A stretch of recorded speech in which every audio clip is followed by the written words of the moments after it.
Um, my word for today is inspired. I'm so inspired by all of you and your participation in this class and your willingness to be community for one another and how you care about each other. I am feeling anxious about the fall a little bit. And so I wanted to ask a favor from you all.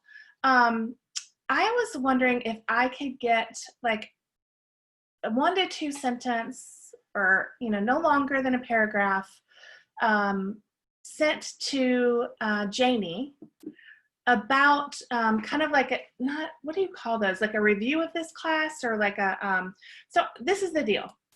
And this just stays between us, okay? Because of my health issues, I am trying to get accommodations to teach online. The university definitely wants to have as many classes in person as possible, but because of my own health conditions, I'm not willing to be in person. And I really believe that the human sexuality class and the community we can build online with the breakout groups and the discussion, that we're able to get much better quality discussion than we would be able to get at 6 feet distance from each other. And so I really would love it if y'all would be willing to just write like a 1 to 2 sentence, nothing much at all, just about having this class in an online environment, taking human sexuality online. What's it been like for you, right? The questions that you have, right? How it compares to an in-person class. Just anything that could help future students who are signing up for this class know that, that they're gonna have a great experience online. If you've had a great experience. Now, if you haven't, please let me know so I can fix that immediately, right? Because I really wanna make sure you're having a great experience online. But I really would love just to get, I've forgotten what that's called, like anecdotes or something that you would be willing for me to share, and they don't have to have your name on them. When students email me, I'm gonna have to email my students if I get permission to teach online, letting them know, the ones that have registered, that it's going to be an online class. And I want to do something to help waylay their fears about taking the class online. Because in lots of respects, my experience, having done this now for 2 semesters almost, is that we actually have more intimacy and more in-depth conversations and more exploration about the topics in this environment where people are at home feeling safe, and getting to do breakouts together. So I've really enjoyed this format for human sexuality. So I would love it if y'all would be willing to just do just a quick 1 to 2 sentence, what this has been like for you online taking human sexuality.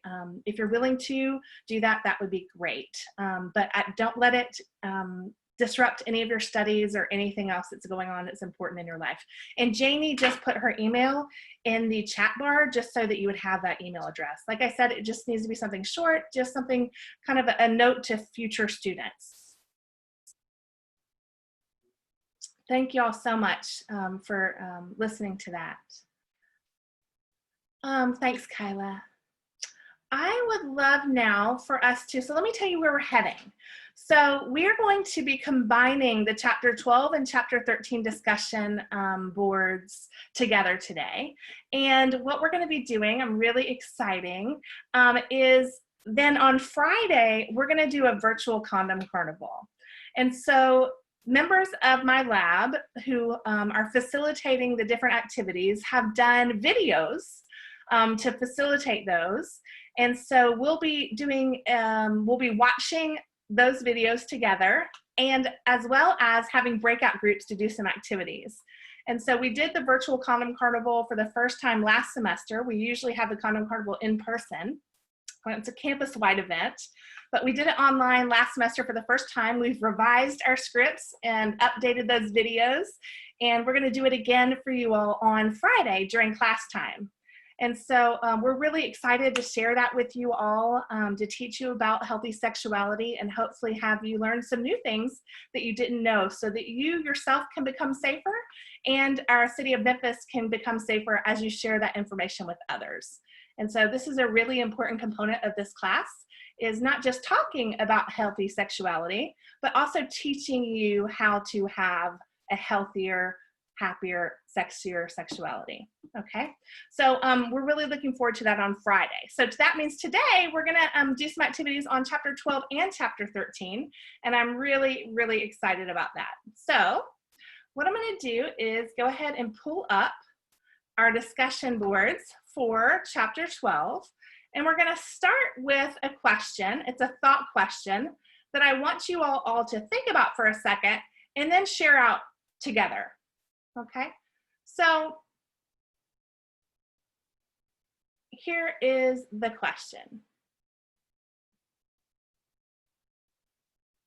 Okay, the question is this, and I will share my screen just so that y'all don't have to exactly remember what I am saying. You can also read along with me because sometimes that's helpful. So we're on chapter 12 in the discussion board. The first thinking question is about male sexuality. So males are represented in popular culture as being sexually experienced, the initiators of sexual activity, and sometimes even as sexual predators. What limitations do the cultural stereotypes of masculinity place on male sexual behaviors, on male behavior in general? And how do men respond to these pressures of being sex experts? So males are represented in popular culture as sexually experienced, being the initiators of sexual activity and sometimes even as sexual predators. What limitations do these cultural stereotypes of masculinity place on males in their behavior? And how do men respond to these pressures of being sex experts? I would love to hear your thoughts.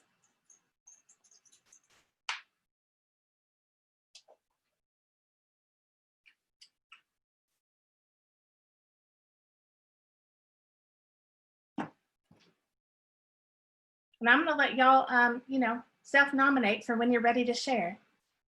Such an important topic.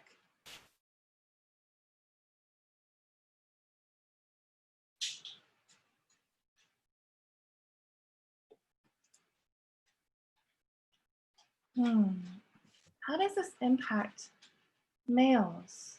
Oh, you want me to put those back on the screen, Erica? Let me put them back on the screen for you. I was going to pull it up on the side, but okay. There you go. You see it right here?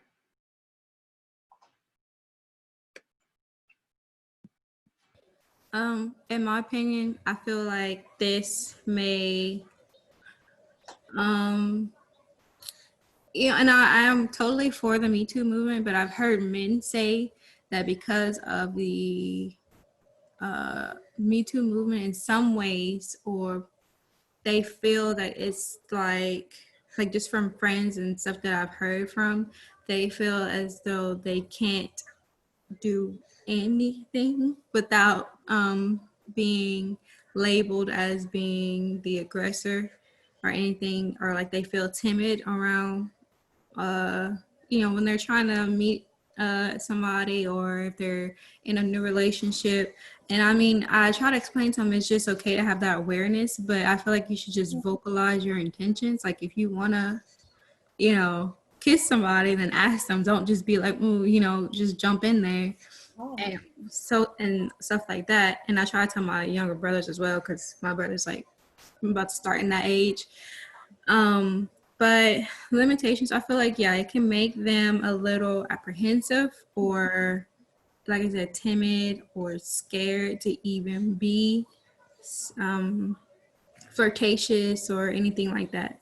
So I think that's a limitation. And when it comes to responding to the pressures of being sex experts, I mean, if it were me, I'd feel very pressured, because I'd feel like I'd had to know everything about everything when it came to sex, especially if like you were about to be intimate for the first time with a new person.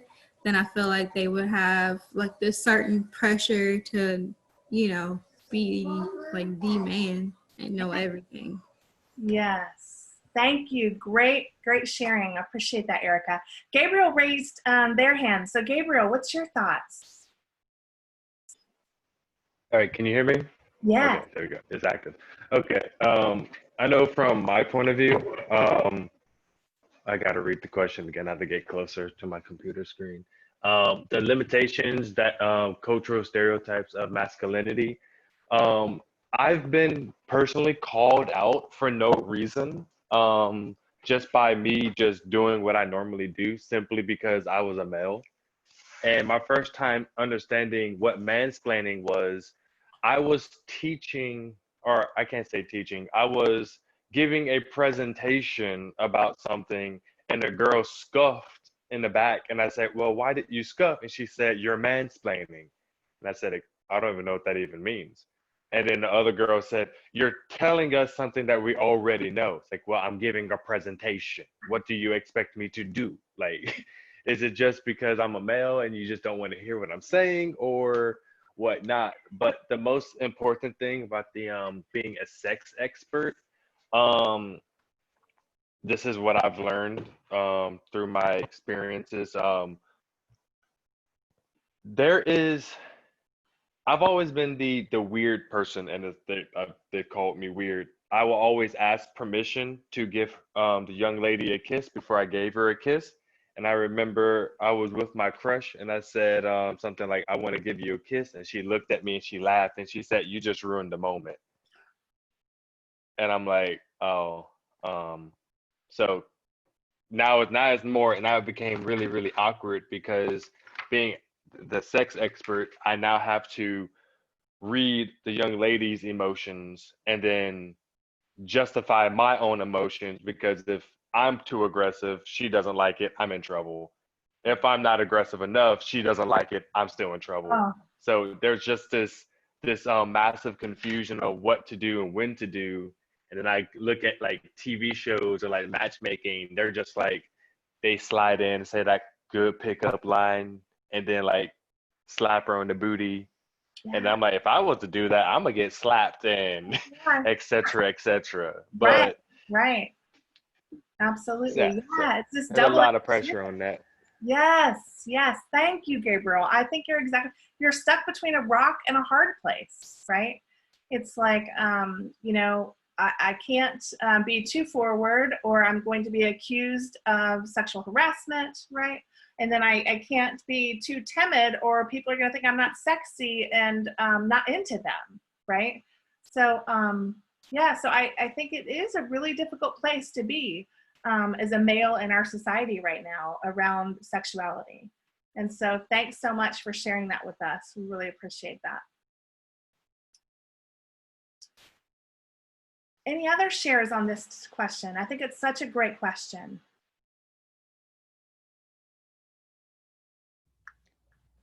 I have a 17-year-old son. He's 6'4", handsome, and terrified to date because of this. Yeah.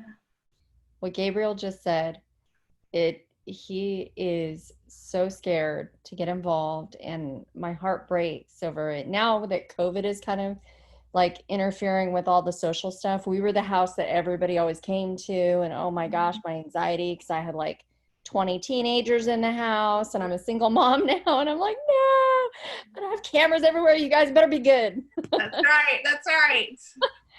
And so, but he's the host, and he's like always making sure everybody else is good and stuff. And his friends come to him to talk to him about their problems. He's like, Mom, I just don't want to date. Like, I'm hearing all these things, and women are complicated. And I'm pretty easygoing, but not all women are like that. And so he's finding out, and he's just like, and I don't know what, I try to give him good advice, but I'm like, well, these are the warning signs of crazy. I don't know what else to tell you, just try and protect yourself from harm and accusations. And I agree with Gabriel when he said, it's polite and respectful to say, oh, I want to kiss you, or, go in for the move, but it can kill the moment too if they're just like, just take me, Yeah. and all the signs are there, because women sometimes just want that. Right. And so yes, I think they have to be able to read the woman, but what if she's sending mixed signals? I think that if she is sending mixed signals and the guy goes in and it's wrong, I just think that there's nowhere to go from there, because she probably has some work maybe to do. It should be okay to have body language that is readable. That's consensual. Yes. Yes. I don't think a guy should have to always say, "May I touch you here? May I touch you?" It does kill the moment. It does. Right. And so I think it becomes, I love what you're saying, Meredith. I think that's, and I think there's a way to read nonverbals and then to use words to be sexy as a way to get consent, right? So I can't wait to kiss those luscious lips. Right. So there's ways to use your language in a way that gives the person an opportunity to say, I don't want a goofy kiss, right? And there is some nonverbals. I think it's when you are meeting someone for the first time, right? Particularly, that it becomes really important to ask, and then over time, right? But you still need to be reading nonverbals and checking in about consent, right? Consent is a really important thing, because we know that oftentimes when people are frightened, when they are feeling like uncomfortable, what people do is they freeze and they don't say something. And so because oftentimes people who are uncomfortable freeze and they don't say something, it becomes really important to try to get an affirmation from them that they want you to proceed. And so verbally is the safest way to do that, right? And so that's why consent is so important. There's actually an activity about consent in the Condom Carnival, but it's complicated, right? Consent, over time, it becomes easier. Practice getting consent in a little bit of a sexier way rather than, but it's difficult. It is really difficult to navigate being forthright and forthcoming and being, intriguing and mysterious. Yeah, it's such an important topic. What this class is one of the most beneficial courses I've taken so far. Oh, thanks, Meredith. I mean it. It is. And, what we're talking about right now, there could be a whole separate class just on this for both males and females to show like women how to work through all the stuff that happens to us, because I hardly know. I think the statistics are way lower than what they're saying, because those are just the women. I'll share some. I was raped twice by people that I knew. And, it's not something I reported because I've been with them in the past. Our relationship ended, and who's going to believe me? There's nothing to do about it. It was done. What was done was done. And it was very traumatizing, but no one's going to help with that. But, and then growing up, like I hardly know anyone, any female who hasn't been molested by someone multiple times, even very few people. Yes. And, people handle it differently. And so it ruined my sister's life. For me, it was just like, well, that happened and it wasn't my fault. I was a little kid. So I looked at it very pragmatically. It didn't ruin my life. I was still able to function and think and respond, and it didn't mess me up. But my sister, it just completely devastated her entire life.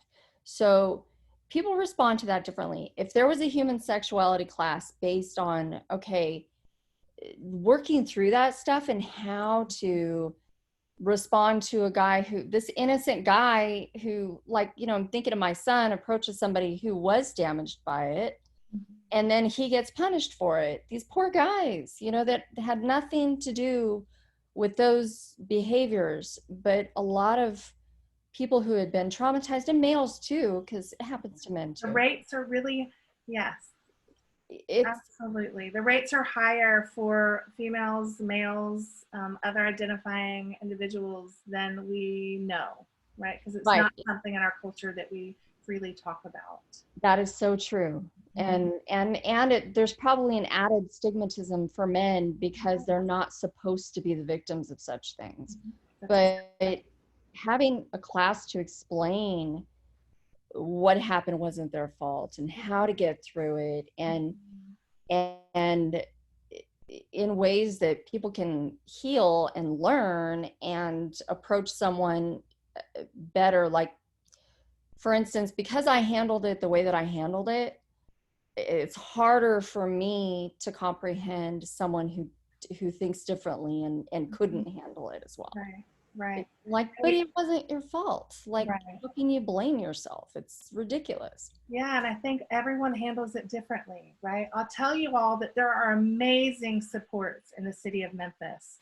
The Memphis and Shelby County Rape Crisis Center has groups that are absolutely fabulous. And so I strongly suggest for those of you who've experienced childhood sexual abuse or sexual assault as an adult, that if you are still struggling with this, if you just want to explore it a little bit, definitely reach out to Shelby County Rape Crisis Center. They have amazing groups, amazing facilitators, and it can be a really safe space to really explore your feelings and how these early experiences are continuing to impact your life. And so I really strongly suggest that as a wonderful resource. Thanks so much for sharing, Meredith. I think it was it Kyla? Yeah, Kyla, I see your hand. Yeah, I kind of want to talk about the other side of this, which is seeing men as just predators, not, you know, I think it's a spectrum because Gabriel says, you know, he's the type where, and question the limitations, he's the type where he'll ask for consent before a kiss, whereas on the other side of this question, the predators will just hate. They grew up, you know, from a young age learning that they can have whatever they want because they're male, they're alpha, and whatever they want, they can have. And you don't have to tell anybody. I mean, you don't have to stop them. So I think that also responds to them being sex experts when they're seen as the person who can have it all. They don't really care. I guess not sex experts, but if some, like say a high school jock who was just handsome and everybody knew he was just getting all the girls and he was doing it when in reality he was more than likely taking it from women. He wasn't actually pleasing the girls. So, you know, high school sex is different from adult sex. I'm digressing, but no, high school, yeah, I appreciate that. So we know that our brains aren't fully developed, right, until later on, particularly our frontal lobes, until later on in life, which makes high school decision making really difficult, right? And the things that seem important to us in high school, as we age, we realize, wow, that wasn't quite as important as I once had imagined it was. And our ability to communicate and ask for what we want and draw boundaries, right? Who teaches kids these days to draw boundaries, right? And that it's okay to draw boundaries. And so I really appreciate your comments, Kyla. Yeah, and I think, you know, Abby talked about STIA, right? Kind of the things you need to be aware of for predatory behaviors, right? That people who are predators are generally trying to get the person away from other people, isolate them, right? And are aggressive in their kind of language, right? They won't let you say no. They continue to get in your space. Those things are things to watch out. And we don't talk about these things enough, right? And Meredith, I like what you shared too about the people that are sexually assaulting other people are generally people you know, right? We have this myth because of TV that the vast majority of rapists are people like that jump out of a bush. That's not true. The vast majority of sexual assaults are people that you know and that you trusted, right? And so that's very complicated, right? When you think this is someone I trusted, someone who I thought was a safe person for me. So thank you so much for sharing, Kyla. I appreciate that. Gabriel, I see your hand is raised again. Yeah, I see you.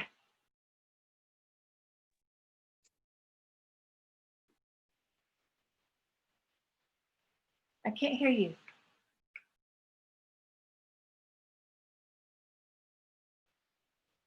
Can you hear us? You wanted to try the chat bar? Where is my chat bar right now?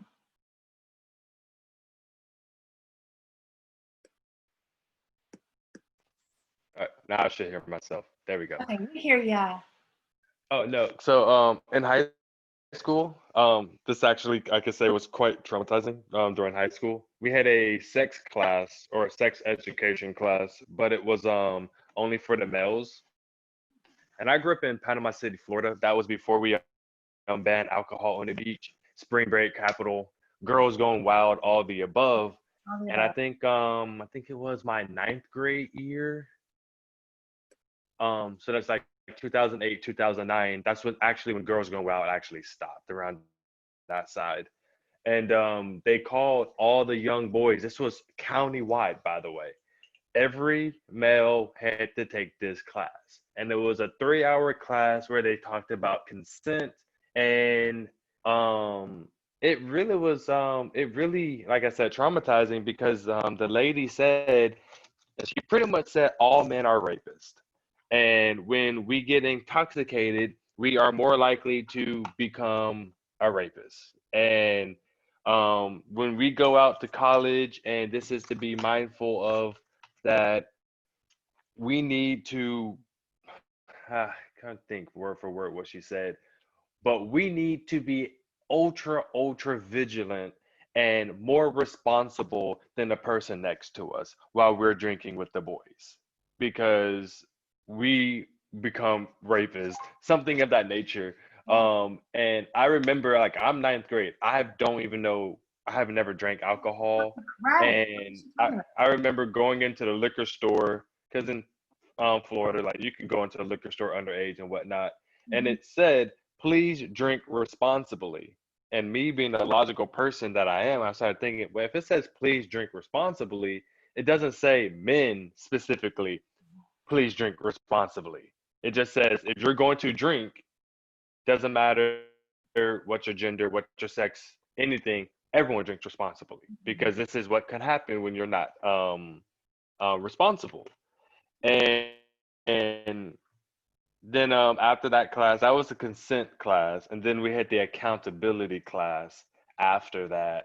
That was about another 3 or 4 hours, and it pretty much just went down a list of how we need to be accountable for our actions, because what we think we're doing is not what she wants. And um, we may hold her hand, but is that back to like consent? Is she consenting to you holding her hand? And I remember walking, like, as a ninth grade, I'm what, 14, 15 years old, walking out with other 14 to 15-year-olds, just like looking at each other like, so, hi, friend.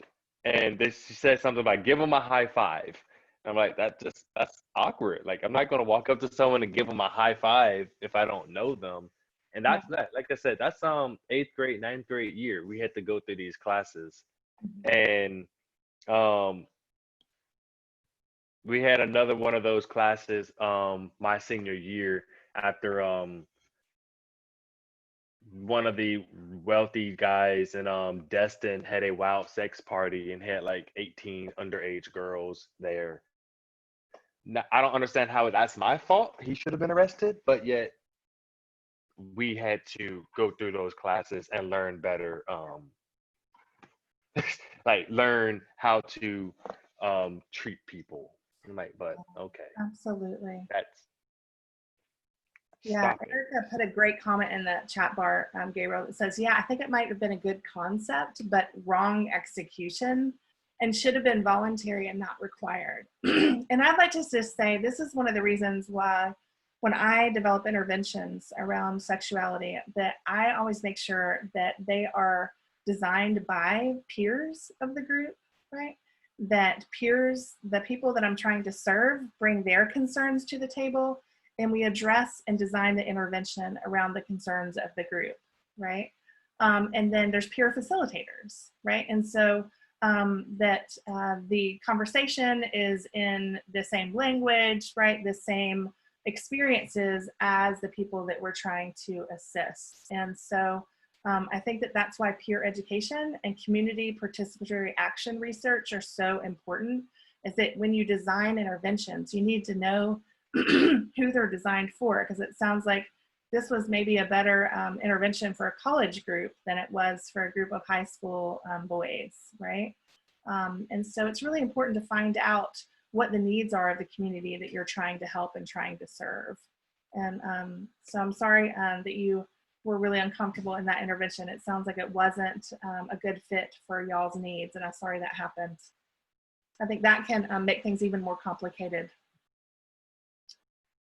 As far as the consent thing, y'all, consent is mandatory, right? And I just want to make sure that that you understand it doesn't have to be not sexy to get consent, right? I think that lots of times people are like, oh, it's so, and it is a little bit more awkward than just, you know, being debonair and not having to ask for anything, but that's just not the day and age that we're living in, because there have been so many people harmed by people not asking for consent, and because when people are scared, they freeze, and so they're not able to say no oftentimes. And so, but like changing the language around, can I hold your hand? There's lots of sexy ways you can say that, right? And so, like, I would just love to hold your hand right now, right? Or I would just love to, you know, give those beautiful lips of yours a kiss, right? And generally, something like that will get the other person to lean in, right? Or to say, yes, please do, right? And so I think we have to practice the process of what it looks like to give and receive consent, right? It's a skill. And so we got to build those muscles, right? So that it makes it a little bit less awkward. Thanks so much, Gabriel. I really appreciate your sharing. And Kyla and Meredith and Erica. And the rest of y'all, I'm coming for you, so get ready because we're going to do another activity. Okay, y'all. So there's some great activities in this chapter. I'm going to point some of those out to you right now so that you guys can know what's coming up. Some really great activities. So chapter 12, we just did one of the thought questions together. Thank you so much for the great conversation. There's some other thought questions that are really helpful. There's a personal reflection in this chapter on socialization that's really thought-provoking, that if you have the time, I would suggest you do. There's also another one on sexual stereotypes, which we've pretty much hit through our discussion together through the thought question. And some of the questions around this activity: how do women who believe in the stereotype that they have little sex drive then come to handle their sexual feelings? What does it mean to me if I'm not supposed to have any sexual feelings and I have a lot of them, right? How do men feel when they're expected to be super sexual all the time? And is it okay for a male to not feel aroused, right? And so there's some really great questions that I think will be helpful for you to go through and read through and answer for yourself. Let's see. And then there's the activity, is this sexism? So sexism is still a huge problem in our society, where women are paid less for the same work as their male counterparts, where sexism is so prevailing in our culture that when a profession, like for instance, nursing becomes more and more males get into nursing, the actual salary for the whole profession increases. What? Yes.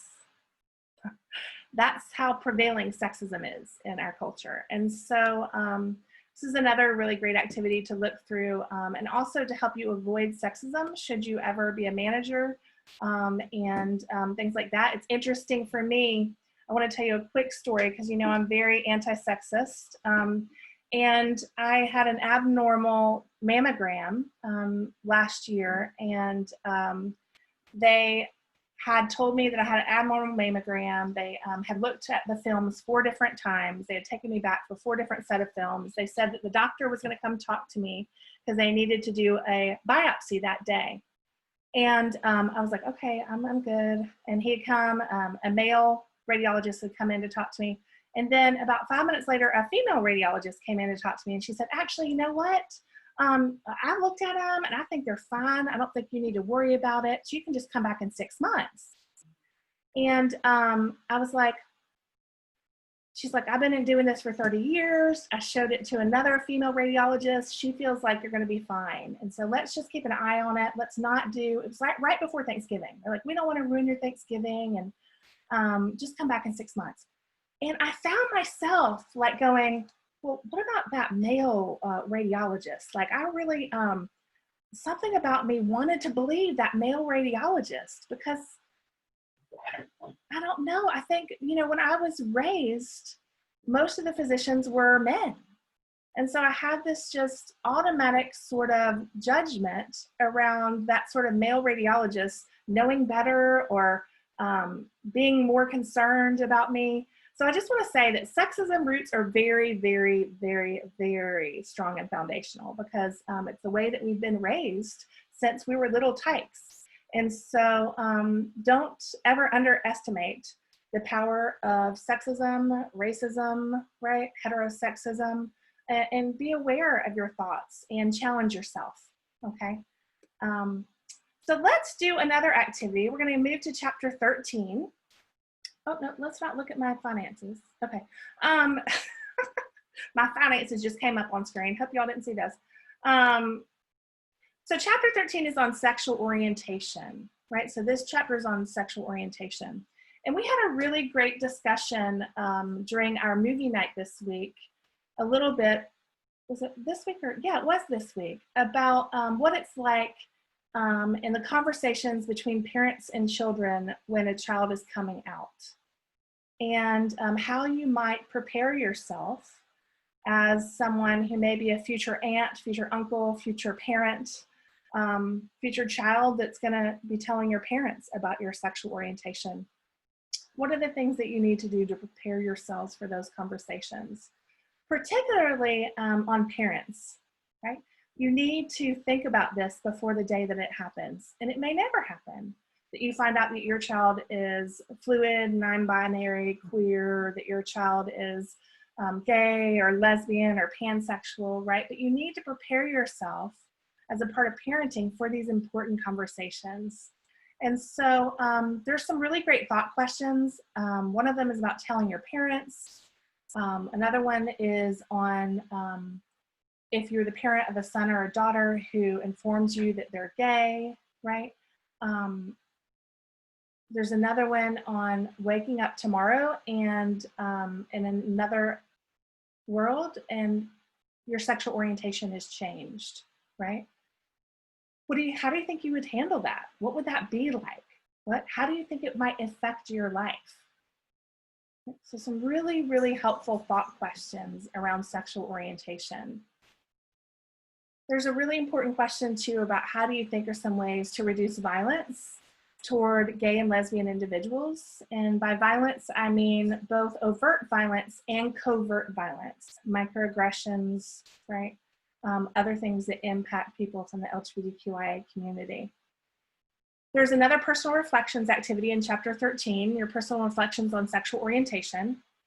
There's a comfort with homosexuality quiz that can kind of help you gauge your comfort with homosexuality.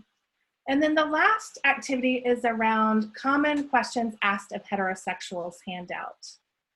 And so we're going to do this one together, and I'm going to send you all out into breakout groups after you've had an opportunity to go through these personally. So I'm going to give you about 5 minutes. We're going to go to the content page where we always find our handouts, right? So we're going to the content page. This is in Unit 3, and we'll be in Chapter 13 in the handouts. And this one is the common questions asked of heterosexuals handouts. So you're going to need a copy of this so that you can think through these questions, jot down some of your responses as you think through them. So I'm going to give you all about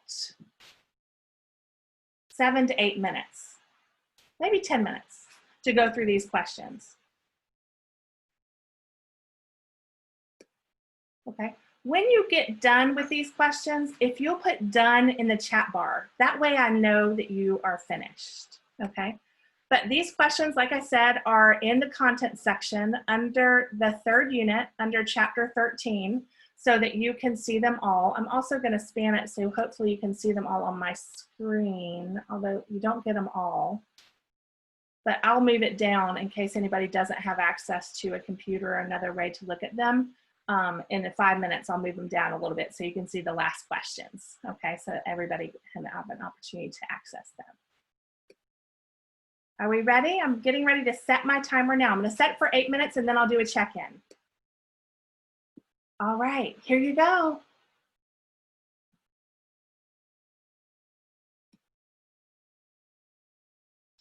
Okay, y'all. So what I'm going to do now is I'm going to send you all out into breakout groups, and I want you to process this activity together, okay? What are some thoughts that you had, right, as you were going through this activity? What are some questions you have? What do you think the point of this activity is? Okay, so I want you really to process it in your breakout groups together. So I'm about to send you out there into breakout group land, and then we'll come back together in a few minutes. Hey, everybody.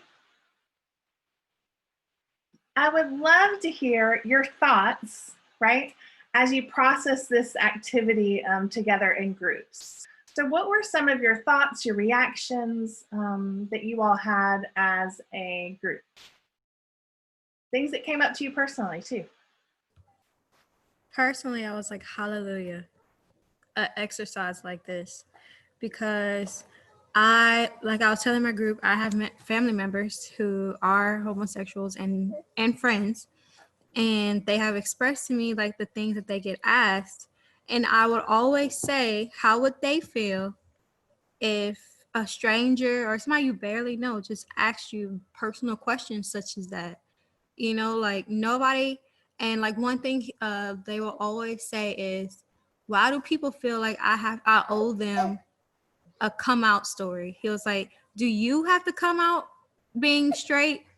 No. So why do I have to come out and tell you, like, explain myself for who I like and who I love and stuff like that? He was like, and so I personally feel like this exercise is like a hallelujah, about time. I'm glad people actually do things like this, because yeah, if we're not expected, or heterosexuals like myself, I'm not expected to give an explanation of why I like men. So it's like, why should a female who likes other females and males who like other males and other non-binary people have to explain why they like who they like? So I personally was like very excited about this assignment. Awesome. Thanks, Erica.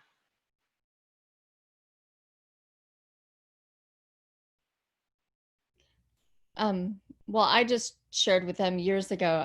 I had a colleague who was gay, and I asked him this question. I was one of those people. I said, when did you first realize you were gay? I was just genuinely curious, because at that time I was still not around a lot of gay people. I became great friends with many of them, love them.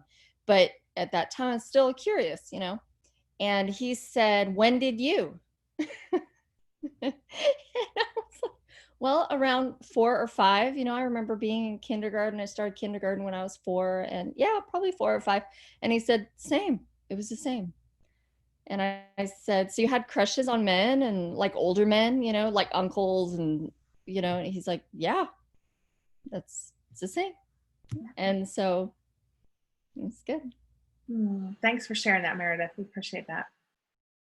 I definitely want to piggyback off of Meredith because I have friends who are homosexual as well, and I know that question comes up, but if we all just like took a step back and thought back to our childhood, like when we knew we had a crush on someone, we all know as children when we like someone, and for people nowadays to be like, we shouldn't force homosexuality onto children and all these different types of shows and this and that. We're not forcing it. It's actually natural. Like we know when we like someone. I knew in kindergarten, I had a boyfriend in kindergarten. I didn't care because I knew that's what I liked. So I feel like we should just take a step back into reality. Like, hey, you actually did know when you were a child, like which way you kind of wanted to drift. You knew if you were different than everybody else. So it's not something that should be pushed. Like, we should talk to children more about this, like let them express themselves and try to see if they like girls or boys. I mean, let them express it, not even force it out of them. I just feel like it should be more openly taught in child, care settings. Absolutely. Absolutely. Thanks, Kyla.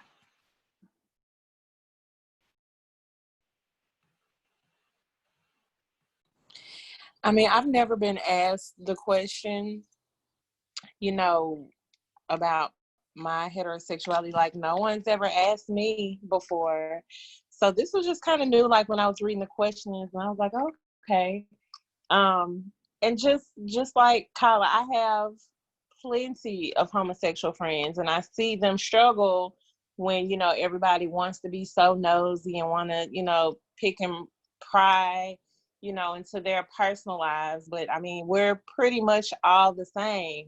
I like what I like. He likes what he likes. I don't see the problem. Absolutely. Absolutely. Thanks, Tree. Yeah, I think it's okay to be curious. Like, that's like human nature to be curious.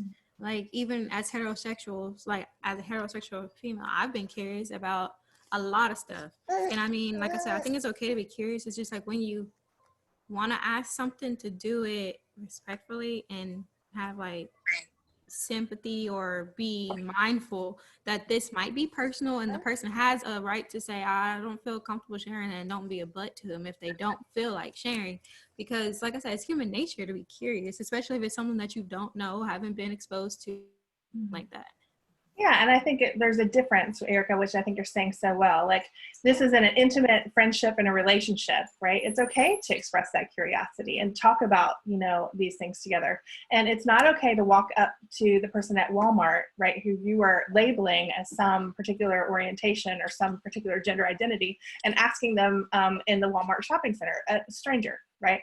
And that's what happens to people who are non-binary, queer, right, who are perceived to be gay or lesbian, is that people somehow feel that it's acceptable to go up and ask very, very personal and oftentimes demeaning questions to strangers.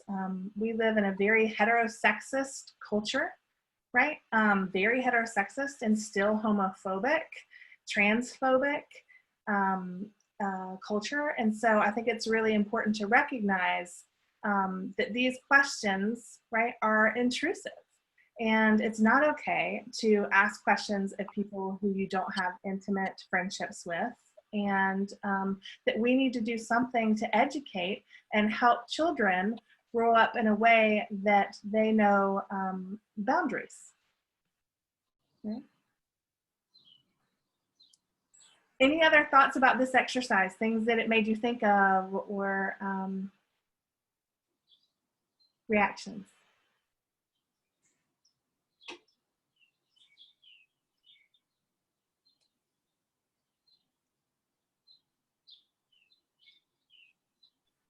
Y'all know I'm talking a lot, but somebody said something, and it was about, I think Kyla made the comment that, and Meredith, like when you're in kindergarten, you realize who you have a crush on. And my husband and I saw somebody who is a teacher and they were a kindergarten teacher or like a younger early education teacher, and they are trying to implement diverse books into their catalog for their students to be able to read, and diverse in every aspect, gender, race, culture, and stuff like that. And it was a debate on the thread about whether there should be books for that display homosexual behaviors for children. And I was thinking, for me personally, like, what would I do for my daughters? Like, would I be okay with them being like in the first grade class and reading about, reading books that are kind of explaining that at that age? And now that you guys say that, I'm not saying that I've made my decision on either on either side, but I feel like that makes a lot of sense, because that makes me like think back. Like, yes, when I was in kindergarten, in pre-K, I knew that I liked boys, and I'd watch movies and I'd be like, oh, I liked him. So yeah, it's not like we can sway. I mean, I don't know. I feel like it gets tricky, I feel like, because when you put yourself in the actual parental role about and when it's like broad is one thing, but when you have to put yourself in the shoes, it's like a total different boat. Yeah. So it's very, I don't know, you have to be very self-reflective, and when you're making decisions like that, like to not be so judgmental, because I mean, you have to think about what would you do if it was you, or put yourself in other people's shoes. So yeah, this exercise is very, like I said, self-reflective and needed. Thank you so much. I appreciate that. Yeah, just imagining another kindergarten child in the classroom who's recognizing that, hey, I really like these boy kindergarten students, right? And I actually want to get married and play like we're getting married, right? And I want to pretend I'm marrying this little boy, right? Because in kindergarten they have those marriages, you know what I'm talking about, and recess where they're, and I really want to marry this other little boy in kindergarten, right? And reading a book that like there was 2 dads for a child, right? Or there was 2 moms for a child, right? We're not going to change people's sexual orientations by talking about it, right? That's just not how it works. But the fear in the heterosexual culture that we live in is so powerful that it makes people feel afraid of people who are different than we are, right? And so in this case, our heterosexual culture is afraid of people who are pansexual, bisexual, homosexual, right? And just like being worried about having elementary school teachers who are lesbian or gay, somehow thinking that they're going to be predators to their children. It's just not true. It's not based in reality, right? And so we have to look at our fears, right? Which, Erica, I love how you said that. It's like facing the information and figuring out like what's real and what's not. And if I'm afraid, what is that about? Right? If I feel like discomfort around when is it appropriate time to share, like, do we want to share, circus of books, hardcore gay porn with kindergartens? No, but we're not also sharing heterosexual, porn with kindergartners, right? And so I think there's just all this fear around people being different. And I think that the more that we can help everyone feel loved and included, the safer world that we'll live in, where everyone feels respected, they have the resources they need to succeed, and they know they're a part of a big community and family. So I hope this exercise has been helpful, has made you think. Jessica and KK and Kyla and Quisha, I'm on y'all for next class. I want to hear your beautiful voices. I missed you today. I'm sorry I was a little bit out of it, so I missed you. And Karen too. I'm gonna have to hear from you too, Miss Karen. And so I hope that y'all have a lovely rest of the day. Time kind of got away from us. It was always so fun to spend this time with you, and I'll look forward to seeing you on Friday for the Condom Carnival. It's going to be a great time. We are announcing it to all of the undergraduate psychology students, so you may see some other faces there, but we want to do everything we can to educate our campus community and the Memphis community about healthy sexuality. So I'll look forward to seeing you on Friday.